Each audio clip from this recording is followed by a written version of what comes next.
বৈষম্য নির্মাণ করার জন্য গণ অধিকার পরিষদ সবসময় তাদের পাশে থাকে। তবে আমাদের খুবই দুঃখ হয়, কষ্ট হচ্ছে। আমরা এই আন্দোলন সংগ্রামী ছিলাম। আমি ব্যক্তিগতভাবে এই সরকারের আমাদের প্রায় 4.5 বছর জেল খাচ্ছি বিভিন্ন সময়।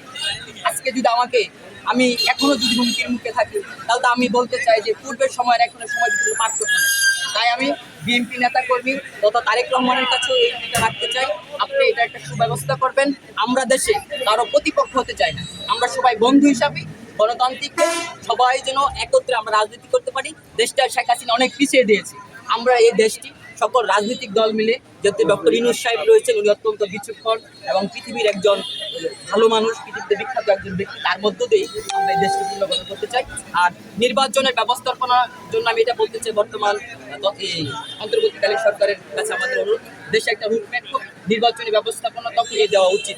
দেশে এই মুহূর্তে নির্বাচনের একটা খুব দরকার, এটা আমরা মনে করছি না। দেশের সকল অবকাঠামো সংস্কারের মধ্য দিয়ে আপনি শুনেছেন যে আপনাদের এই সরকার আন্দোলনের সময় বিএনপি আপনাদের সাথে ছিল, আমরাও তাদের আপনারাও তাদের সাথে ছিলেন। এখন যে হুমকিটা আসছে নেতার কথা বলছেন, তাতে কি আসলে মনে করেন যে দল কি আপনাদের সাথে এই বৈরী আচরণ করতেছে না ব্যক্তি